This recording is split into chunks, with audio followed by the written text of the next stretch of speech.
Call the meeting to order. We can all rise for the pledge of allegiance. I pledge Allegiance to the flag of the United States of America and to the republic for which it stands, one nation, under God, indivisible, with liberty and justice for all. Thank you, everyone. The Northeast Board of School Directors met in an executive session prior to this evening's meeting concerning errors permissible under Act 84, which include confidentiality issues protected by law, specifically safety, student, and legal matters of attorney-client privilege and personnel. We want to roll call the Board of Directors. Mr. Fox. We have 8 members present. Thank you. Dr. Blystone is excused. Agenda revisions, Dr. Herzl. I have none. Okay, recognition of students and staff. All right, we are going to step across the hallway to recognize several of our students this evening.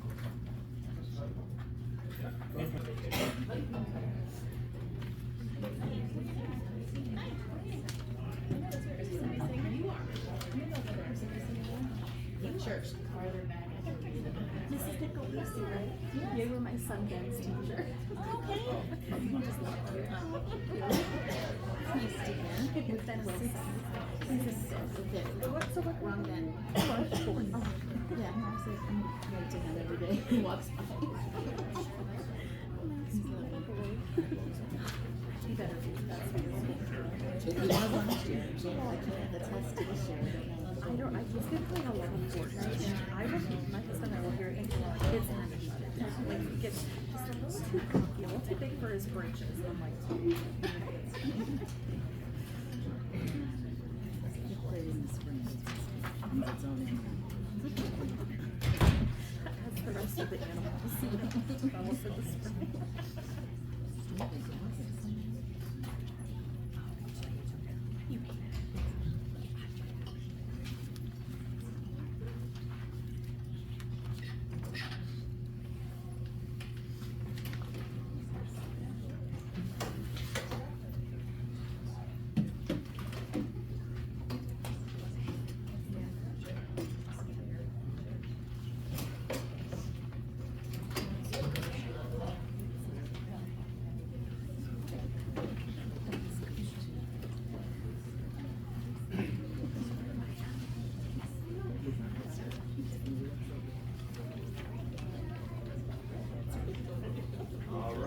That's fantastic. I mean, just academically, athletically, amazing what our students are capable of. Moving on, reports and presentations. All right.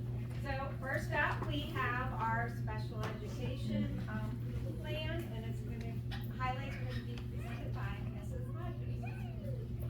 Whoa! Do I need to stand right there tonight? You can stand over, but maybe move the mic over and turn it on. Yeah, hold it. Hold it. Yeah, there we go. You can slide over a little more.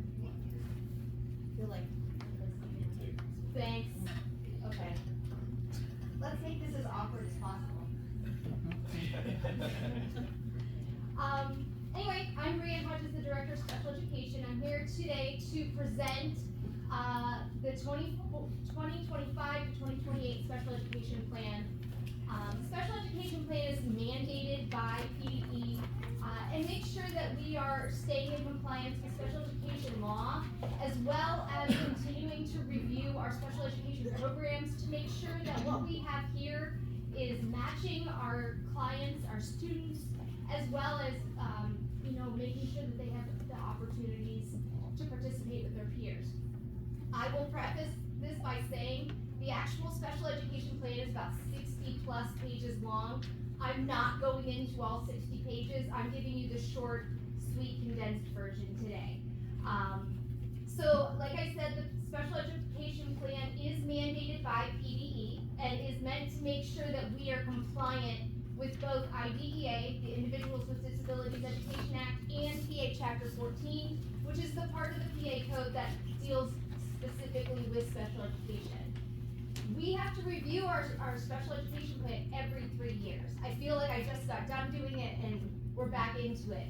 And while this is, you know, the presentation and the end of it, this has been a year-long process. And I also, you know, need to focus on the fact that it was not just me. It's not just me who writes the whole thing. I actually had a steering committee that included a wide variety of people. We had some administrators on the team, some special education teachers, gen ed teachers. We had parents that came in to give some of their input, and then Dr. Blackstone also was part of that steering committee to help us develop the plan. So looking at our past special education plan, just a little bit of a review, we had 3 main focus areas last time. Foundational support, so basically getting the roots into our program to make sure that we were getting a very strong start. We wanted to really focus on compliance to make sure that we are, you know, keeping up with what we need to do, and also focusing on that least restrictive environment piece, because that is really what the law is all about, is keeping special education students with their peers to the greatest extent possible. So looking at that, we actually had some really huge accomplishments over the past 3 years. When we talk about that least restrictive environment, we were able to expand our life skills in our autistic support classrooms so that we are now here for students all the way up through age 18. Prior to that, about 6th grade, we started sending them to different schools, and there was a lot of disconnect there. So if you look at the data in 2021, 2022, about 5.4% of our special education population was going to a school outside of Northeast School District. This year, we're at 1.6%. So we've really reduced the amount of kids that we're sending out.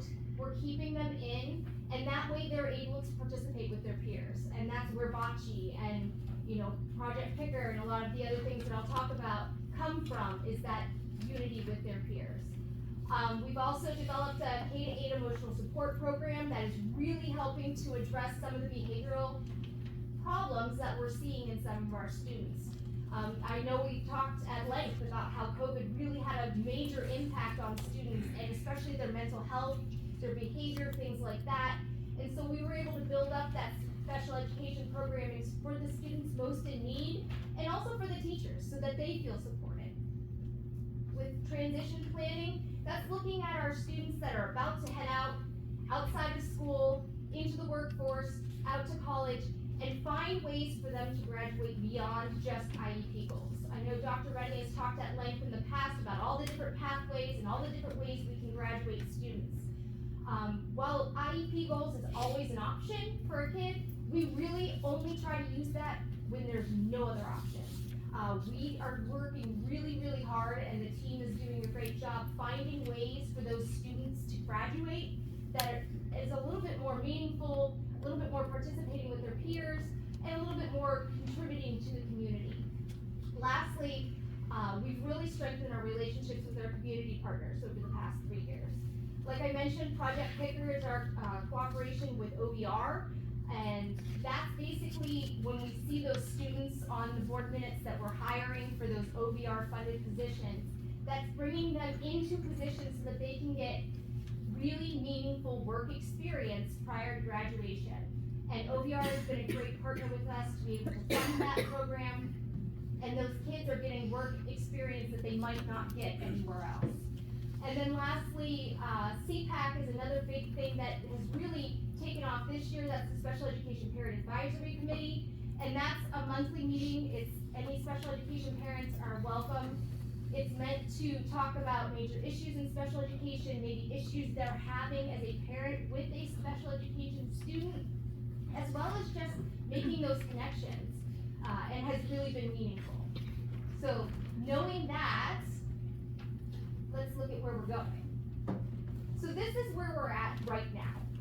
If you look at the graph, and I apologize for the terrible coloring there, the bars are the number of special education students in the district. So over the past 5 years, we had a trend that was heading straight up.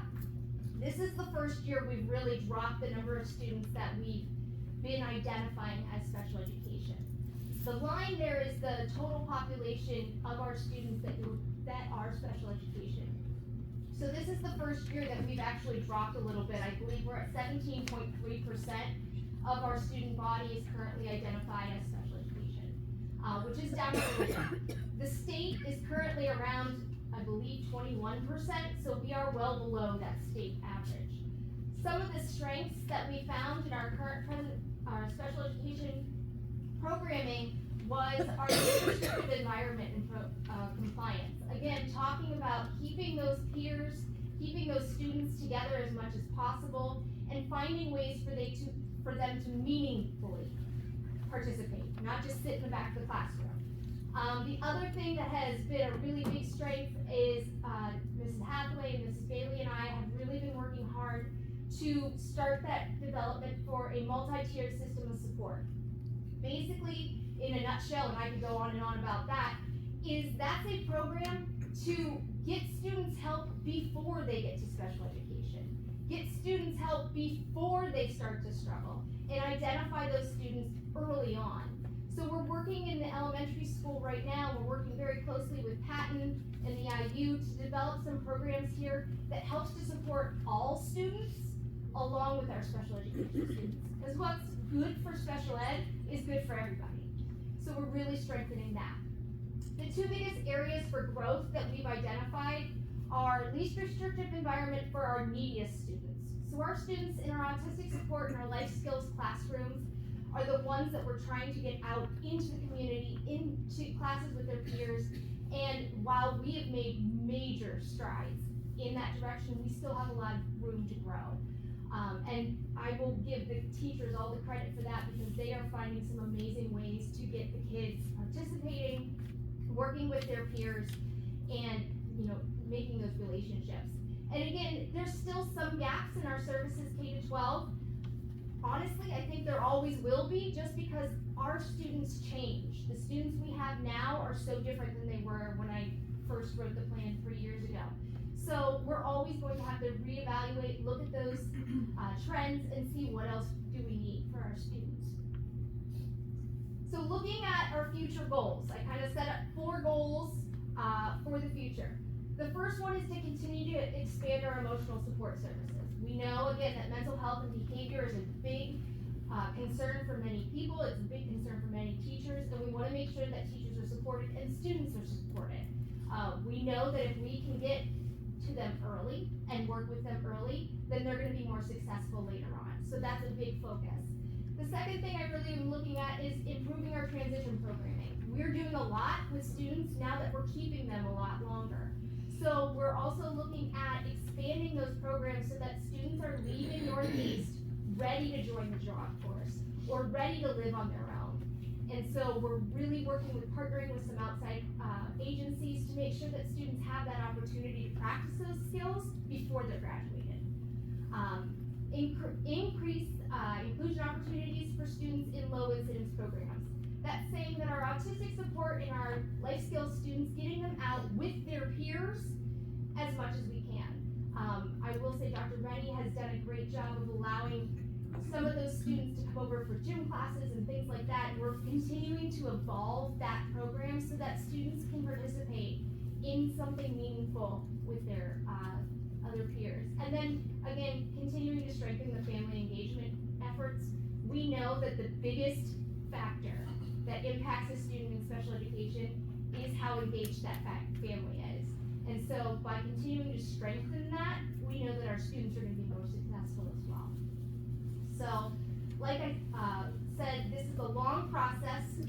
The next steps in the process, the plan, the full 66-page of it, will be posted on the Northeast School District website for about the next month or so.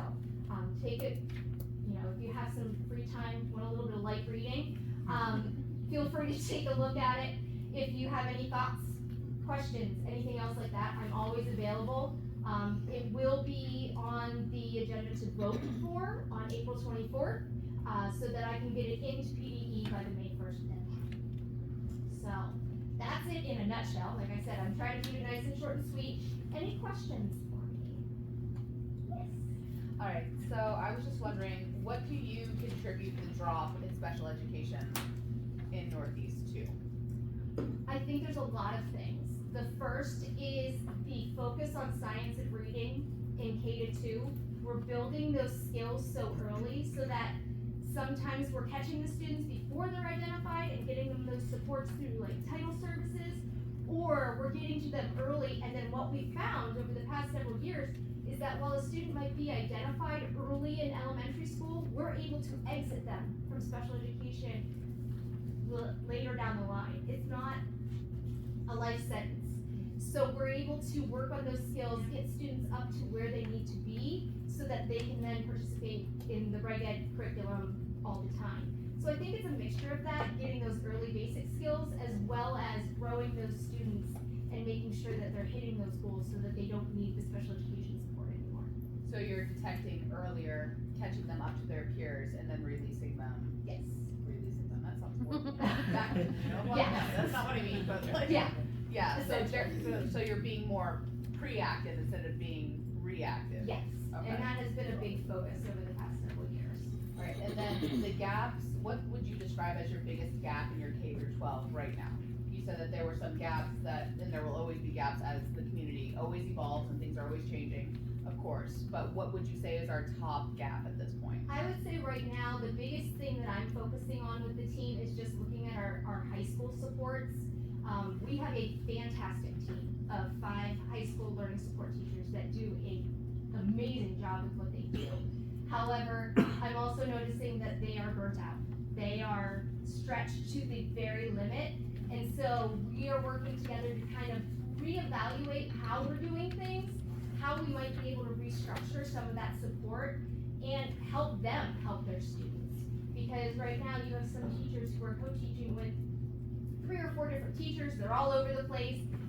And they do it because they love it, which is, I think, why they're so amazing. But at the same time, I want to be able to support them. And so that's going to be really my focus over the next several years, is looking at the high school and how else we can beef up those supports for those teachers and those students. And last comment, absolutely love the advisory board. I think that getting parents engaged and involved, especially whenever it comes to those students who do need the extra support and help inside the classroom, that's an amazing opportunity, and I hope that parents are taking advantage. I will say we started with 2 parents, and we're up to 8. So that's huge. But I do send out invitations to all special education families, K to 8, every month. And, you know, we're still trying to get it out there, but any special education parent is welcome. That's awesome. That's great. Thank you for your time today. Anything else? Well, thank you guys. Thank you very I really much. appreciate it. Next up, we have Mr. Fox on the budget.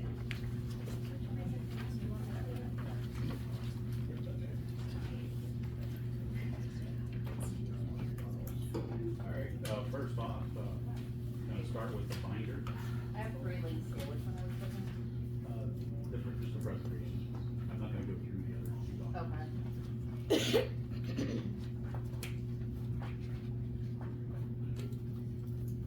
So just a brief recap, I think everybody was around last year for the annual budget presentation, but in your binder, multiple tabs, and what we're gonna discuss tonight is actually the 4th tab down. The other tabs are for the proposed final and, some of the other progress until, that's later on after tonight's meeting. So we have the preliminary presentation, there's the preliminary budget. This is, I think it's preliminary, I think it's called, proposed preliminary budget workbook, on the website. And this is the version that is, we'll just say the easy reading version of the budget, grouped by function, and has a 3-year historical comparison with, last year's budget and also this year's budget, by function. Function being, regular education, special education, vocational education, psychology services, board services, principal's office, transportation, and so forth and so forth. That is what the function category is. And then the next tab is expenditure account detail. This is the line by PD chart of accounts. This is for those who love to get into the analytics and just spend a lot of time reviewing 80-some pages of very small fine print. And then the next tabs are more detail to support some of the summary level items. So we're going to get right into the presentation. Go to the next slide. This is the one-page snapshot of the budget compared to last year's final approved budget. The left column is the actual budget for 24-25. Next column is the 25-26 proposed budget, and then the increase in dollars and percent change over year over year. And this is summarized at a high level.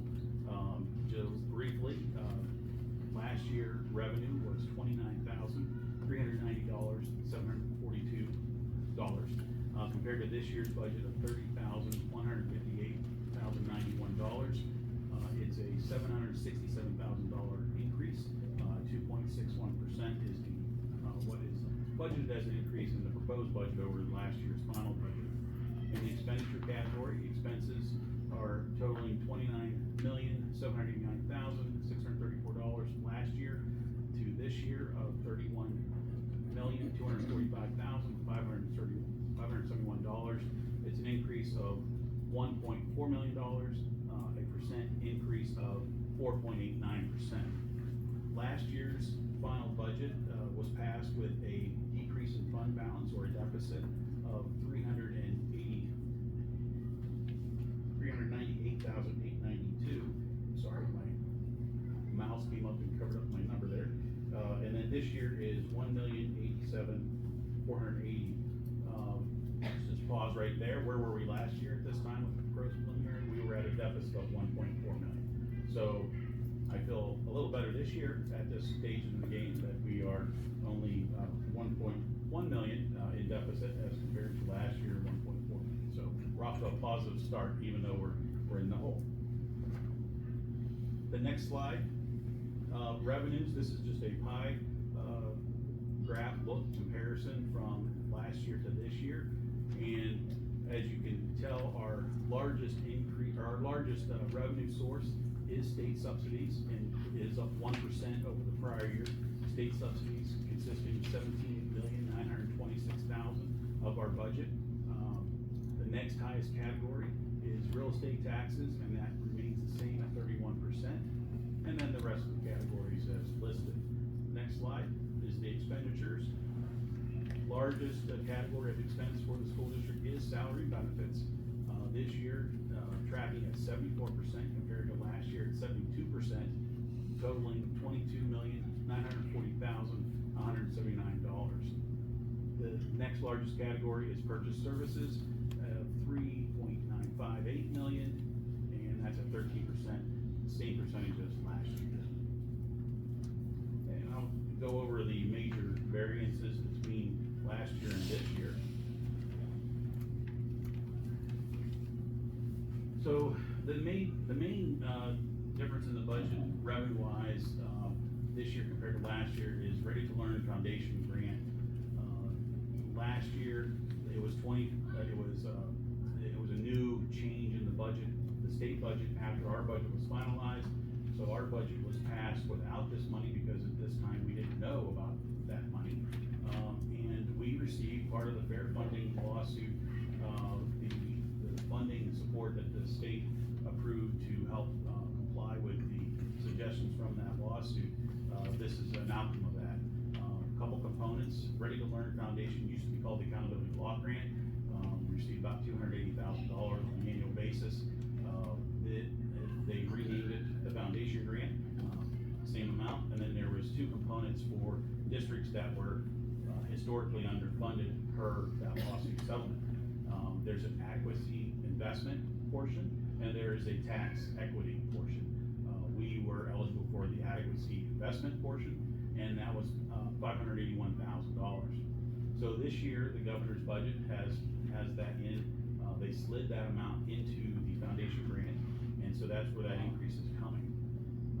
The retirement subsidy is up as a result of our salary increase.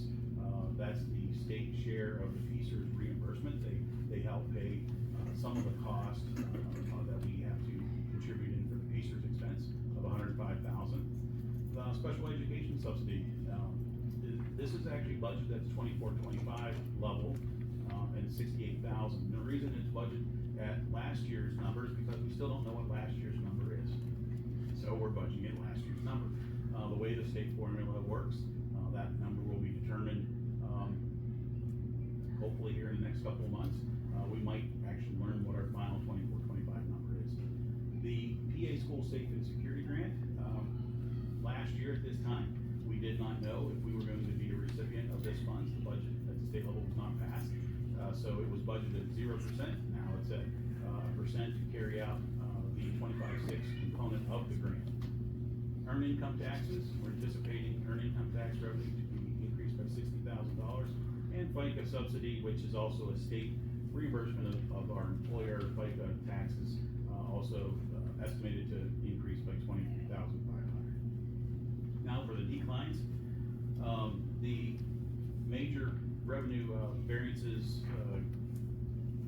you can go next slide. The decreases, basic ed subsidy, I'm sorry, that's me. I need to go to the next slide. I'm sorry, I'm using my PDF because I'm having a hard time reading my small fine print. The basic ed subsidy decreased. This is also based on the 24-25 level, again, because the only thing that we know for sure is what last year we were approved for, and I do not like the budget on the governor's budget because we just don't know if that's gonna make it or not. So what happened, we had a decrease in this because what we did budget last year, we had the governor's budget or some component of it, and we budgeted approximately, I think we did about 30%, maybe 40% of what was in the governor's budget. I put it all in the basic ed subsidy line because did not know at the time they were going to move it and call it Ready to Learn Foundation money, do the adequacy investment. None of that was outlined at the time we were ready with the budget. So I just booked the increase in VEF.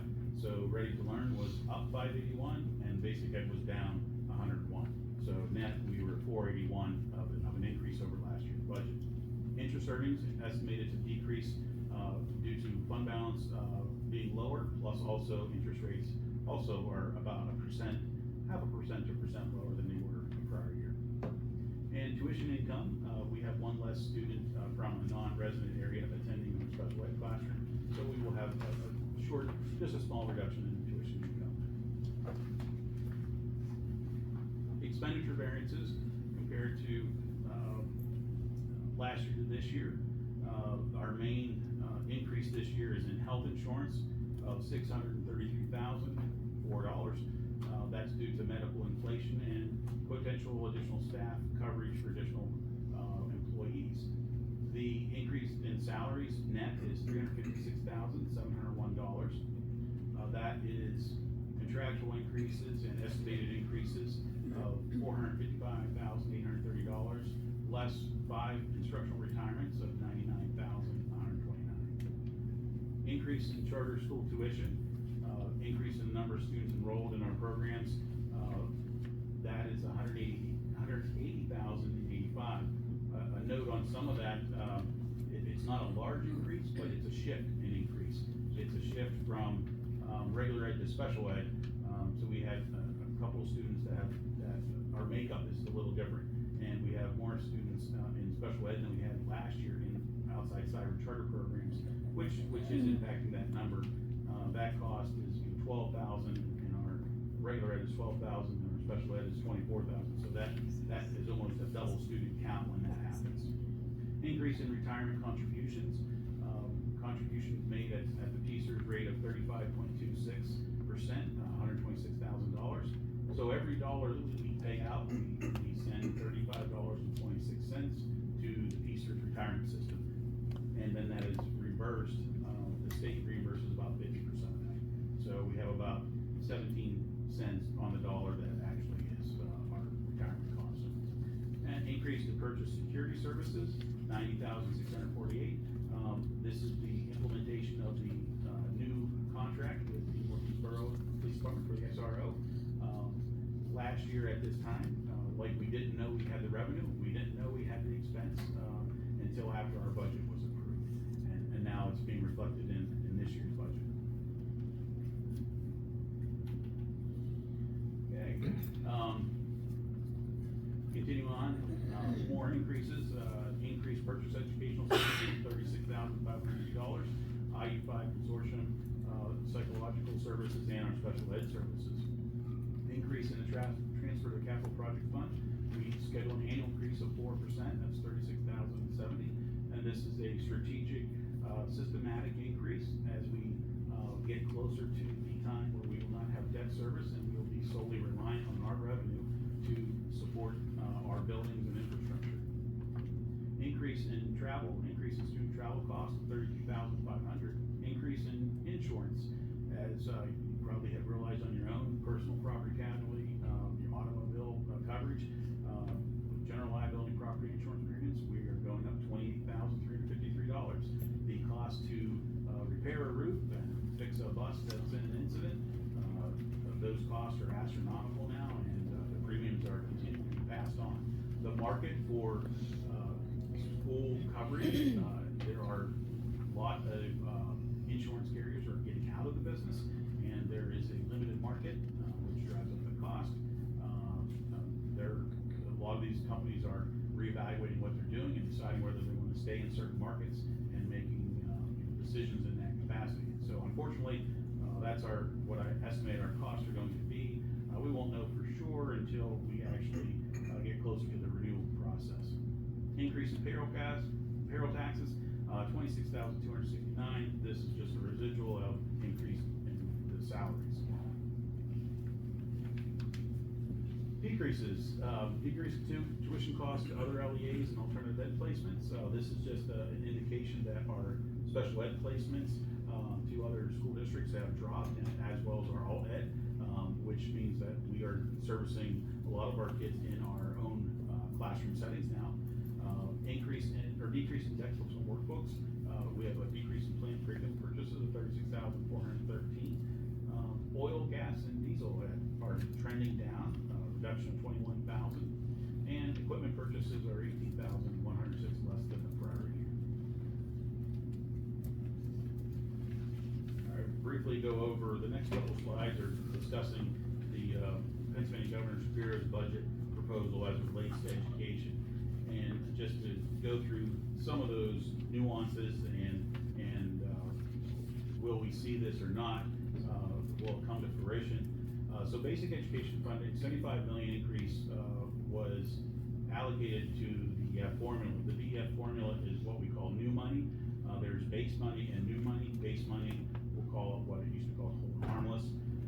BEF, everything's thrown into a complex formula, and based on all the attributes of those formulas, you may go up or down, and there, I believe 75 million is the amount that they need, so every district, 500 districts in the state, remains positive, because there is a situation, if they don't increase, you could actually be in a decreasing BEF scenario. As I said, we budgeted the 24-25 estimated amount, $10,129,559, which is a 1% decrease from what our budget had last year. What is in the budget, which reflects the $75 million in the state's budget, is $10,196,232. Of course, these numbers aren't final. The BEF formula still has 4 factors that have to be determined, and I believe that information does become available around June. So there is a possibility that if the budget's passed in June for the state, you might actually have a number close to that, because I think some of the factors do come available before June. If they pass it in July or August, it would be accurate. The Ready to Learn grant, these are on the same slide because these are almost going to be the same component about the size of funding that we will get from them. So $526 million is the proposed governor's increase across the state. That was the same number last year. What they have proposed is that $526 million is shifting to the foundation side.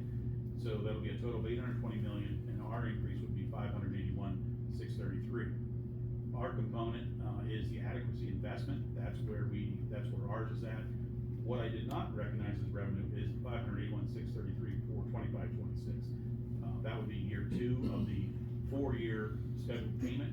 If the state legislature actually fulfills that requirement or the suggestion from the court, I don't know if that will happen at this time. I'm not budgeting as if they will, because I'll get to the later in the slide, but we don't know yet if that will happen. Special education funding, $40 million increase, and what I budgeted, like I said, is the 24-25 estimated number, not an actual, 1.447. million. The 25-26 projected number is 1.489 million, which is a 3% increase. But we can't book that because there's too many variables. There's a final report at the end of the year, Act 16, that's due in October. That information is basically a number of kids and what category of expense they cost amongst 4 categories, and that is statewide data for 500 districts. And when you roll it all together, the money moves up and down, and you really can't project what it's going to be because you could have big variables across the state that impact us that we don't have control over. So the SEF formula is not final. The SEF, the 24-25, what is scheduled for this year right now is still not finalized. Hopefully it'll be finalized before the year ends. The next 3, pupil transportation, PSER, Social Security reimbursement, and universal free breakfast, all received increases. These are a little bit more regulated where they're obligated to throw the increase of those on there, but sometimes they don't. But those are good. Those are tracking. If those all come to fruition, then we will essentially be level funded on our increases for transportation, PSER, Social Security, and the free breakfast program. The last one is, again, in this year's budget, like it was last year, there is a section to cap the statewide cyber charter tuition rate at $8,000. That's for regular ed.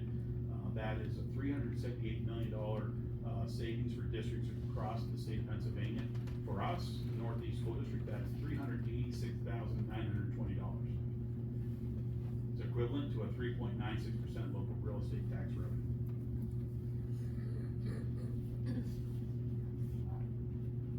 So this slide here, same as last year, just to show the impact. If the governor's proposal actually makes it through the gauntlet of our state assembly and becomes law, then you can see our trend from 2015, 2016, we were paying $332,912, and the 25-26 budget, we are estimated to spend $1.121 million on outside cyber charter tuition.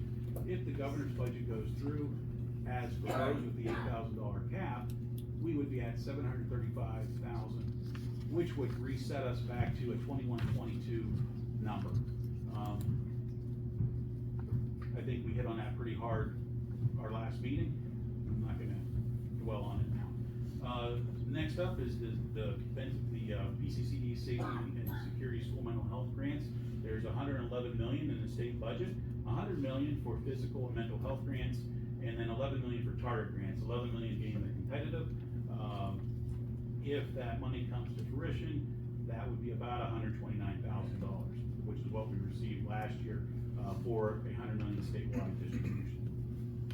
So 24-26, what happened with 24-26, the budget was passed 2 years prior. They never enabled the resolution for the funding to happen for the safety and security until I think it was November or October, and then so districts had to submit their budgets and be ready. However, half the school year was already over, so it was for 24-25, or it was 23-24 and 24-25. They basically pushed it out so we could use it over the 2-year period, because by the time the budget was passed, the state budget was passed, but this part of it was not passed until 4 months later, and it's hard to get stuff set up for a school environment when you're already 4 months into the year. So currently our 24-26 money is, the security one is staged for the Northeast Borough SRO contract, and the mental health portion is covering a part-time IU5 contracted school psychologist. Last one, school facility improvement grant by CFA. They're looking to throw another $125 million into this. Competitive, we applied, we were denied, we don't know why. We don't know why Rich District got it, 4 districts may have got it, didn't get it. Apparently this was a very hot discussion at the PASBO conference last week. It was one of the sellout sessions, and that pretty much was the consensus of that particular session. Nobody knows what rubric they used to distribute it, and hopefully they recognize that it's flawed, because there should be some way to determine how money is distributed. So it's there. Whether it makes it in this form in the governor's budget. I don't know if it will. There is, no funding for the PD environmental repair program. That was for mold and lead remediation. That was in last year's governor's budget, not in this year's budget. And there's no funding for PlanCon 2.0, which is still under moratorium. Personally, if they're gonna put money in stuff, they need to fund PlanCon 2.0. That's a more regimented architect engineer process that, and then also throws in all the variables of, you know, your school's ability to pay or not pay, all the things that the traditional PlanCon 1.0 did, but streamlined. That's where the money should go, but it is what it is. Okay, this one, other education things that may not directly impact our school district, but it's part of the education budget. Student teacher stipend program, increased from 20 million to 40 million. We have had 2 student teachers come through our district that actually have received the stipend, so good for them. Help them, encourage them, and get them into our ranks. Professional development of educators, 2.5 million increase to 7.5 million. Haven't seen this money flow through. I'm assuming it's probably coming from IUs across the state, because usually that's what happens. That funding will come via the IUs. And then CTE, that's the tech education funding, 5.5 million and 20 million in equipment grants. So that's good news. Hopefully our Erie County Tech Schools will be able to capture some of that funding. Early childhood programs, pre-K counts, a $17 million increase, and early intervention, 14.5 million increase. Early intervention, we may get some of that through the IU, and that could get to our community as well. So hopefully pre-K count money actually would help our early connection program. So hopefully those funds will make it through the state budget process and get to our community as well. Property tax relief. Governor Shapiro would like to get that total number to $1 billion. To get there, it's $120 million. Last year, there was an increase. I don't remember the amount, but this year we'll take it to $120 million. If this goes through, this would be a 13% increase in the homestead exemption amount for our taxpayers. It approximately would be, if my rough math is right, it'd be about additional $39. But that would take the whole number to 1 billion, and that's one of the governor's goals, to get homestead relief or property tax relief up to 1 billion. Other policy, again, as in last year, he has in there to increase the minimum wage to $15 an hour effective January 1, 2026. What's not in the governor's budget? Cyber charter reimbursement. Last year, we had a revenue line item for cyber charter reimbursement. I think it was like 20 or 30%. Not a large number. It's on the wrong side of the fence, in my opinion. Throwing money at a bad situation isn't right. Capping out of control expenditures, which have been defined to be uncontrolled for cyber charters for 15 plus years, that makes more sense to me, but I'm not a legislator. Charter school reform policy. There was some reform policy in last year's budget. I think they still need to do more. They still need to make them more accountable. They still need to be subject to some controls to really benefit kids, to make sure that the things that Mr. Emick spoke about the last 2 meetings, that some of those things where cyber charter schools aren't doing the best thing for individual students, they should be held accountable for it, and they should be able to get back into a school setting much quicker before they end up becoming a dropout, either from our school or from cyber charter school. Those are the type of reforms that need to be made. Irregardless, if you don't want to talk about the finances, they need to start making some reforms that are right for children. PlanCon funding, not in the budget. Minimum teacher salary, this actually is 2 years now. It was in 3 years ago. I think most districts are addressing that on their own, just simply because there is a teacher shortage. EITC and OSTC increases. This is the scholarship, or what we use here. We have for our Northeast Foundation. The EITC tax credit fund supports our summer learning lab now, and then the OST is school scholarships for private school vouchers. There was a lot of talk about that to increase that funding in last year's budget, and it's not in the governor's budget, but that's also a Republican issue, so that you'll see that from the Republican Senate. They will be pushing that if that's one of their items. Past scholarships, again, that's another initiative for poor performing schools, and a avenue for students or parents to have students go to other schools. So where we are, they've had the House and the Senate have had their budget hearings. They'll be going through their process. So realistic of the governor's budget making through as is nil. Republican controlled Senate is 28-22. The Democrat controlled PA House is currently 101-101. However, there's a special election March 25th, and it's in a normal Democrat community, so it should be 102-101. So Democratic governor, Democratic House, Republican Senate. That means there'll be discussion, there'll be negotiations, there'll be something in between. So don't know exactly where we will land. Hence why I did not budget the Ready to Learn Foundation Adequacy Investment. That's $581,000. I didn't budget the school safety, $128,000, and I didn't budget the property tax reform, $120,000. Because if you look at the responses to the governor's address from the House and the Senate, both parties, it's your normal response. There's the side that said this is great for education, great for the state, and the other side said we can't do this, can't spend outside our means. So the discussion will happen, and we will find out, hopefully, before June 30th, because they're required by law to pass their budget by June 30th. Federal funding sustainability. Triple question mark there. I didn't put question marks last year, but you pretty much have it every year anyways. So let's stop. We'll go from the bottom up. 2025 President's proposed budget, October 24 to 9/30/25. That's the year. That's their fiscal year. So Title I, Title II, Title IV, IDA. Those are our main education funding revenue sources. They were level funded by continuing resolution that expired March 14th of 2025. So 6 months into the year, there was funding continuing for that part. And then the actual budget was finalized on March 17th. This year, no different. For 2026, actually for 2026, we really don't know what's happening. Incoming presidents typically haven't submitted their budget in February or March. That's usually returning incumbent presidents do that. May has been when they put their full detailed budgets in.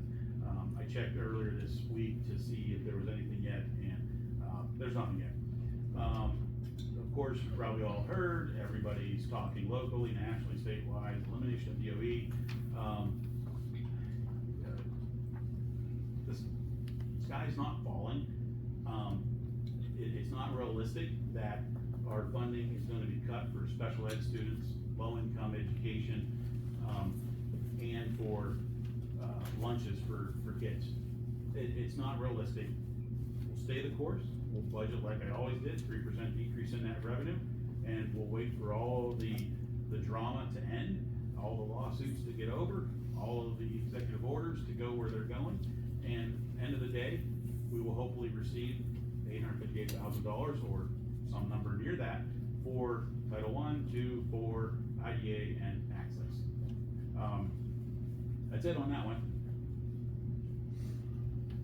Okay, so we're $1 million out. How do we close that gap?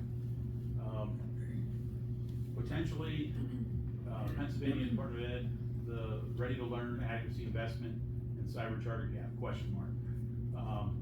50% of that the RTL AI would be almost 300,000. Cyber Charter Cap, if that goes through, that's 400,000. Obviously, we need to review our budget yet for some expenditure cuts. We have the local real estate tax effort. Our Act 1 index this year is 5.7%. And you can see from 5.66 to 3%, what that would raise, 552,000 to 291,000. Impact to a taxpayer would be from $91 to $48. If the homestead property tax relief, if that does make it, that puts a $39 credit back to a residential property owner. The current inflation indexes for 25-26, Act 1 is 5.7, CPIU for February is 2.8, the Pennsylvania state average weekly wage is 1.7%, and the Social Security COLA increase is 2.5%. So all of the, not the Act 1, but the other three numbers, those are all substantially less than what they were last year, and the Act 1 index is about 1.5%. We were at, right at 2%, we were over 7% was our limit last year. So it has dropped, but not as much as the other three indexes have dropped. And so where we are, we tonight, Rose preliminary presentation. The April 24th meeting will be the proposed final presentation, and the adoption unfortunately will be the same night. But we have to do that because we have to have a 30-day window between proposed final adoption and the final adoption. We'll have continued discussions and updates May 8th, May 22nd, and then the final vote will be scheduled for June 5th. If we, Doc, can you pull up the spreadsheet one, the one pager?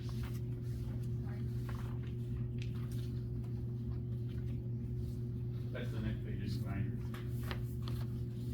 So this is, I started with the one-page summary. This is the one-page more detail. Oh, the other one. Yep, that one. So at the top, just remember proposed preliminary, 0% in our state subsidy, 0% essentially in our RTL, but 0% tax increase. So the proposed preliminary doesn't have any local real estate tax increases scheduled in it. I never do, because I'd like to know what the state might, if we can get a sense of where the state's heading before we do that. So the proposed final will have a tax increase number in there if we feel that's necessary. Hopefully, I don't know if we'll know by April 24th. We'll know, have enough from the state to know or not. But this is the quick one pager to give you the decreases by objects, not function. This is by objects. And then it has the same thing that I covered in the slide is in the two green boxes on the bottom. So that concludes my report.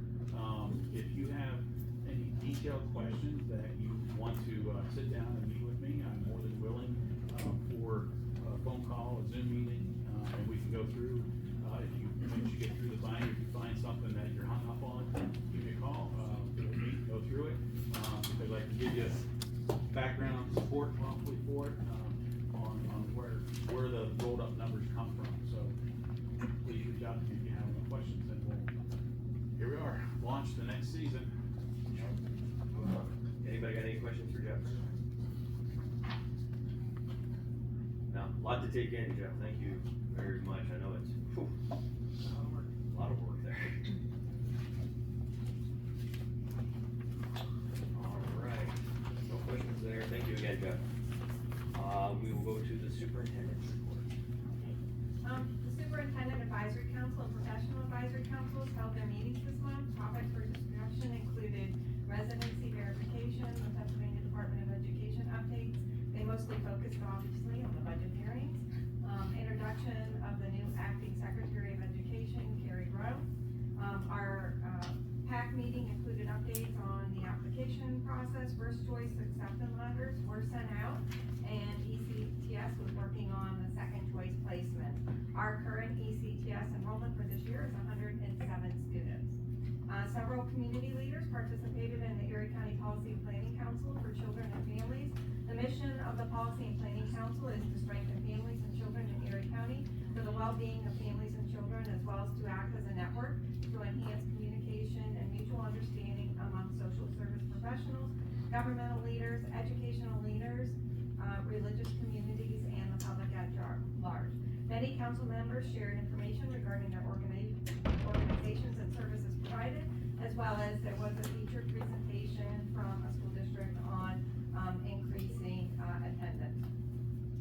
This past Saturday was National History Day. Our students competed in the regional competition at Allegheny College for a chance to attend the state competition in Scranton. Several students will move forward and will be competing in April, so congratulations to our students and advisors, and we will recognize them at an upcoming board meeting. Northeast School District hosted the PMEA District 2 Chorus Fest. We had over 155 students and 26 school districts, including 9 Northeast students were represented and participated at the middle school. The day was packed with rehearsals, a banquet, and culminated with an evening performance. Congratulations to all of the schools and the students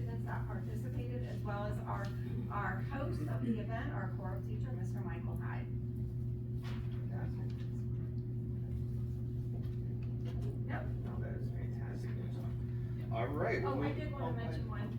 We will have probably an upcoming presentation, or at least some information, the high school, and, I believe our special ed department, and Mr. Yuri, and Mr. Wingert are looking at, frisbee disc golf, Yeah, that's all and what nice. that might look like for our school district, so.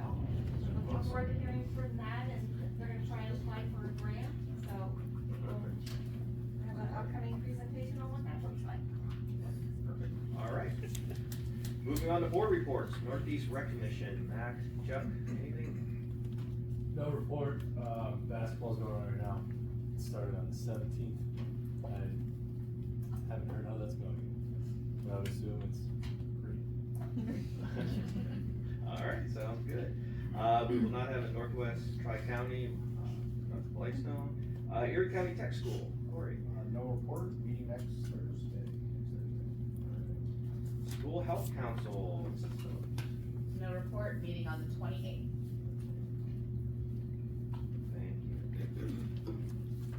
All right, moving on to public participation. This is gonna be for agenda items only. Make sure to state your name and the agenda item, *6 to unmute. And again, before we get started, I just wanna remind everybody of policy 903, direct your statements to me. We're not individually calling out anybody. So, if anybody wants to talk, *6. Anybody in the audience? Go ahead. Aaron.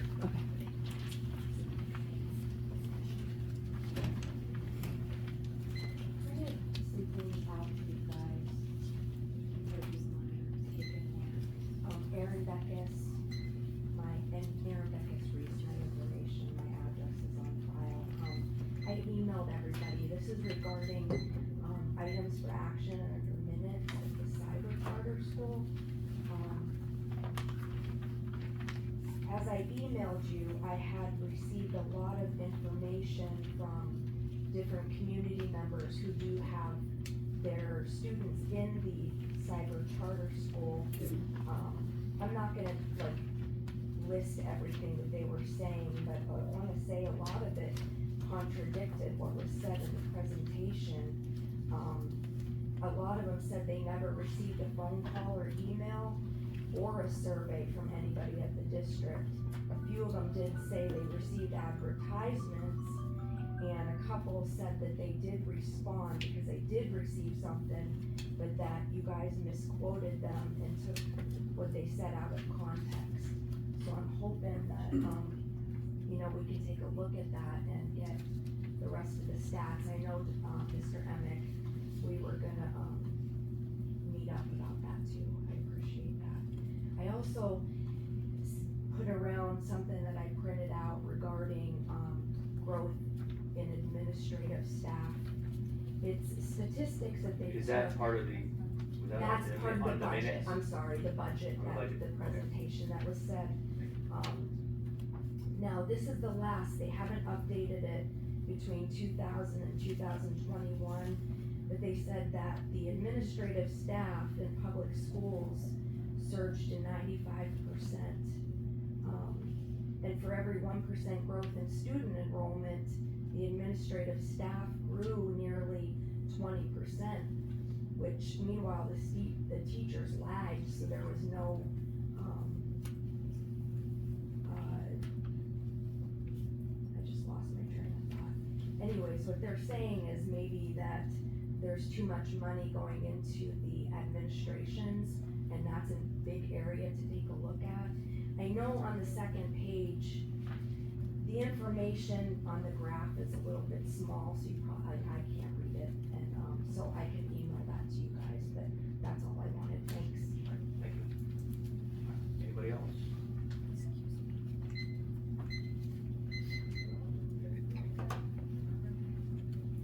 All right, we'll continue on then. Thank you, Drew. All right, items for action.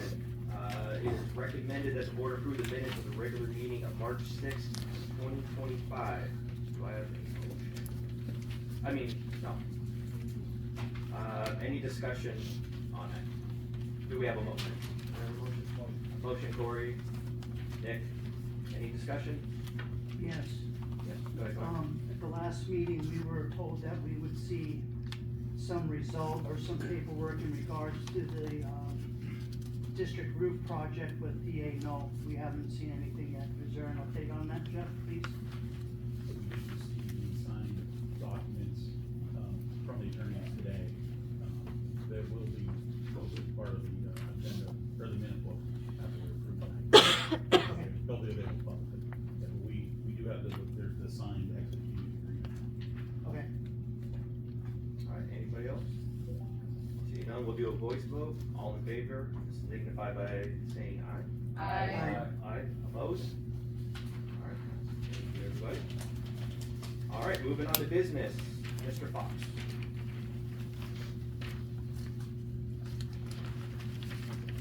It is recommended that the board approve business items number 1 through 6 as listed. All right, do I have a motion? Nick, any discussion on any items 1 through 6 as listed? Seeing none, do we have the roll call vote, please? Mr. Boyd? Yes. Mr. Craig? Yes. Mr. Perugia? Yes. Mr. Luke? Yes. Mr. Mabelia? Yes. Mrs. Phillips? Yes. Mrs. Rhodey? Yes. Mr. Wargo? Yes. 8-0. Thank you, everyone. All right, moving on to personnel, if ever hurts out. It is recommended that the board approve personnel items 1 through 7 as listed. Okay, do I have a motion? Corey, Mac? Okay. Any discussion on any of that, 1 through 7? Seeing none, Mr. Fox, can I have the roll call vote, please? Mr. Craig? Yes. Mr. Perugia? Yes. Mr. Luke? Yes. Mr. Mabelia? Yes. Mrs. Phillips? Yes. Mrs. Rhodey? Yes. Mr. Wargo? Yes. Mr. Boyd? Yes. 8-0. All right, moving on, student travel request. It is recommended that the board approve student travel request items number 1 and 2 as listed. Do I have a motion? Okay. Chuck? Thank you, Chuck. Okay, any discussion? All right, seeing none, Mr. Fox, roll call vote. Mr. Perugia? Yes. Mr. Luke? Yes. Mr. Mabelia? Yes. Mrs. Phillips? Yes. Mrs. Rhodey? Yes. Mr. Wargo? Yes. Mr. Boyd? Yes. Mr. Craig? Yes. 8-0. All right, staff travel, we have done, curriculum done, additional educational operational functions, Dr. Hartsout. It is recommended that the board approve the agreement between the Northeast School District and the Northeast County Intermediate Unit for the Language Instructional Education Program Services for the 25-26 school year. Can we actually just go back, because Yes. student travel requests, wishing them the best of luck in state competition. Yes. Absolutely. Perfect. Appreciate you. that, Corey. Thank you. Thank you. Okay, moving on, do we have a motion? So moved. Second. Katie? All right, any discussion? Seeing none, Mr. Fox, roll call. Mr. Luke? Yes. Mr. Mabelia? Yes. Mrs. Phillips? Yes. Mrs. Rhodey? Yes. Mr. Wargo? Yes. Mr. Boyd? Yes. Mr. Craig? Yes. Mr. Perugia? Yes. 8-0. All right, thank you. Items for future presentation discussion. Alright, again, we have our proposed final budget presentation, April 3rd, proposed final budget approval, April 24th, final budget approval, June 5th, and again, we make changes all the way up until the final budget approval. Upcoming events, we have a lot, we have more this Saturday, March 22nd, end of third marking period, Friday, March 28th. Report cards will be posted in Sapphire for grades 6 through 12 and mailed for students grades K-5 on Thursday, April 3rd. We have a prom fundraiser concert on Saturday, March 29th at 1 p.m. Erie County Tech School NOCTI exam scheduled Thursday, April 3rd, pre-testing for juniors only, April 10th and 23rd through the 25th, testing for seniors.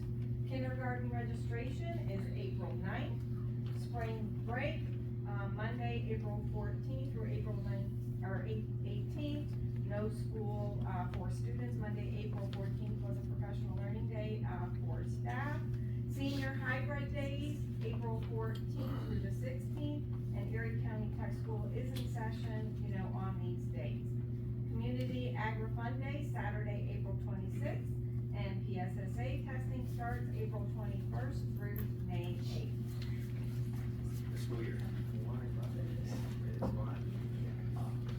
All right, moving on, we're gonna have public participation.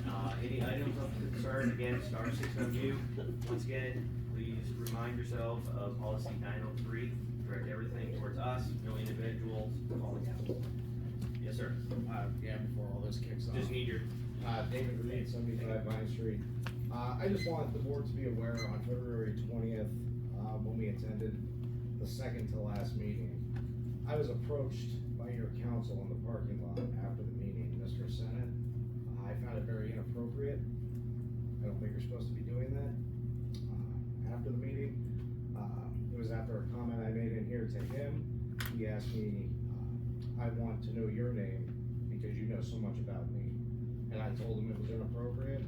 I want that reflected on the board, and I want that put in those minutes or in these minutes that you guys are aware. That can't be happening. I don't approach you afterwards. That's not how that goes. Eric.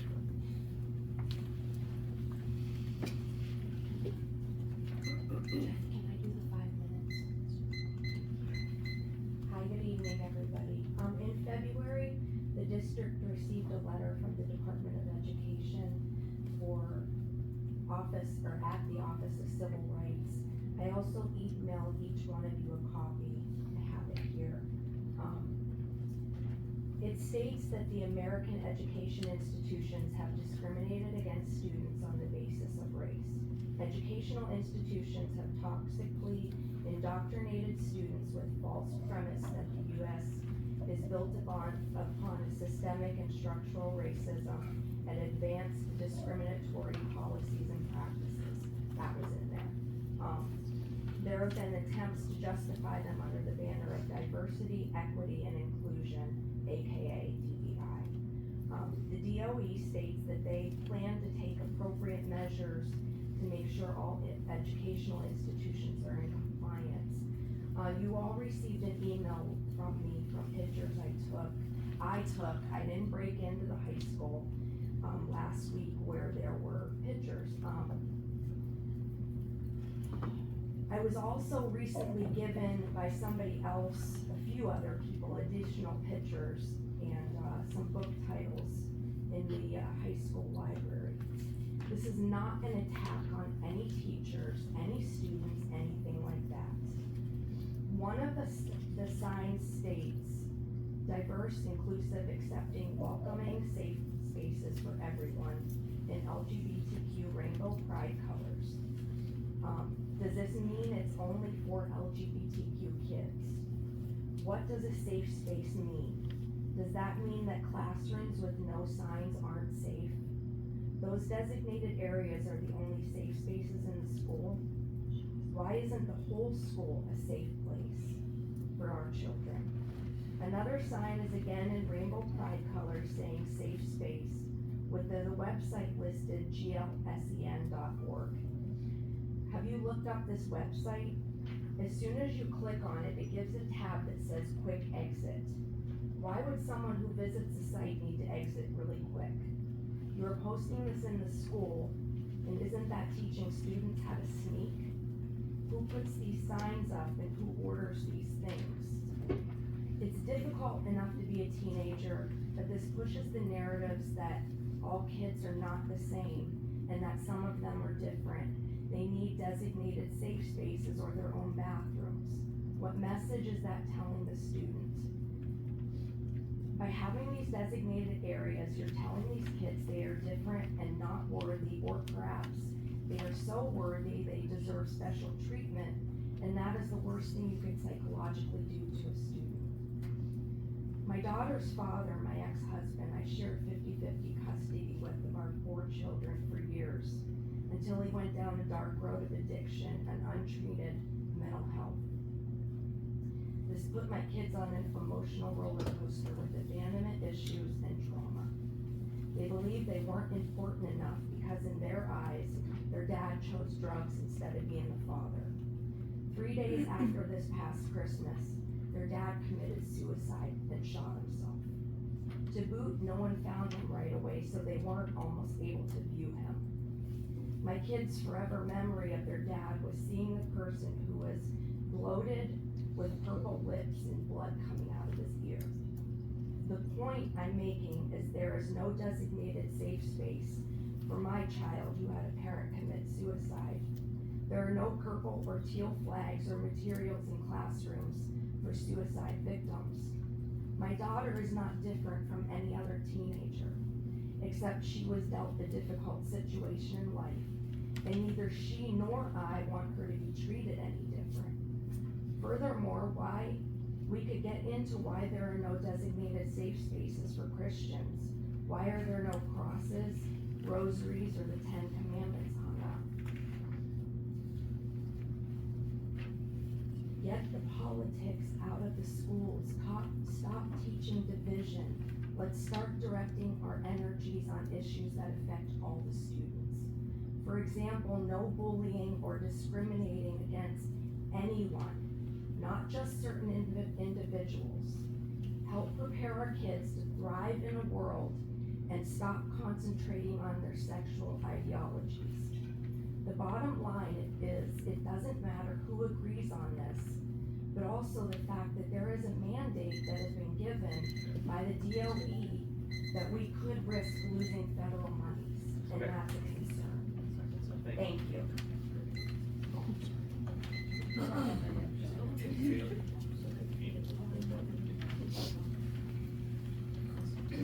Amy Bailey, Gibson Street.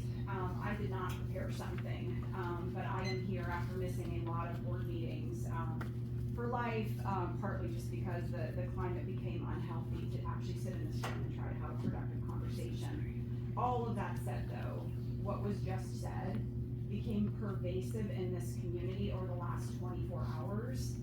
And I had this spiel that I was gonna share about how it was amazing to hear the kids and the awards that they received. And I also find it fascinating that the same people that are speaking out against all the things not being done for our kids don't take the time to listen to those accolades. But, you know, that's neither here nor there. And then Ms. Hodges came up and gave that beautiful presentation on how special education is so important because we are all different.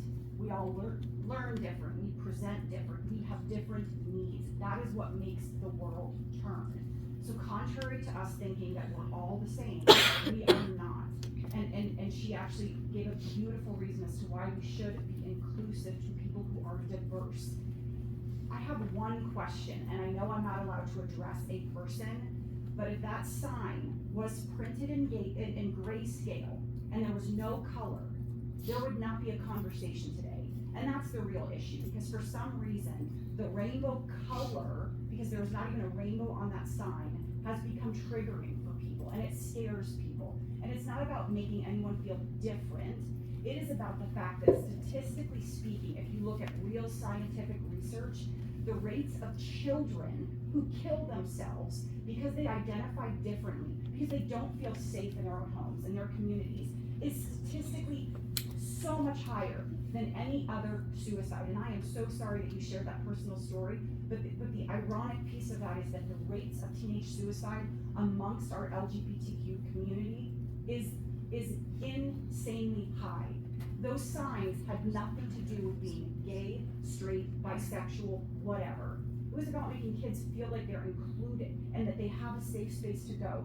And ironically, if there was a sign on every single door, that would be the argument. We wasted money, taxpayer dollars on paper, printing a sign for every door. I don't understand why everything has to be an argument.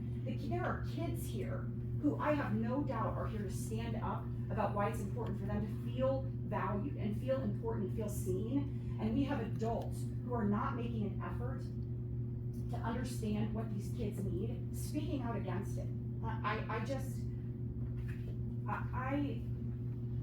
I cannot believe this is a conversation. That's all I'm gonna say. And I just wanna say thank you, Corey, for saying good luck to those kids that are going to States, because we spend so much time having the same argument over and over and over again. And this school district and the kids who are in it and the people who are spending their entire week, I know I'm out of time, are doing amazing things. I'm so sick and tired of it not being recognized.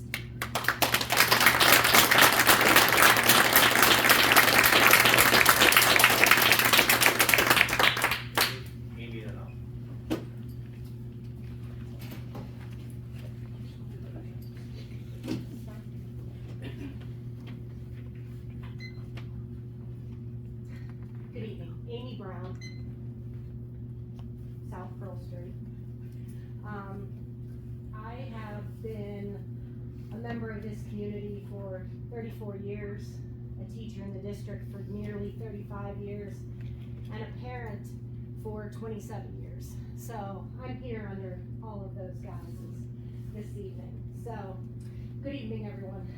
I stand before you today to address an issue that should not even be up for debate: creating safe spaces for all children in our schools. Yet, despite the clear benefits, there are still those who resist the idea of ensuring every student has an environment, excuse me, where they feel secure, valued, and supported. Let's be clear. Safe spaces are not about sheltering children from reality or avoiding challenges. They are about giving every student the foundation they need to learn, grow, and thrive. When a child feels safe, emotionally, socially, and physically, they are more likely to engage in their education, develop confidence, and build the resilience needed to navigate the world. The resistance to safe spaces often stems from misconceptions.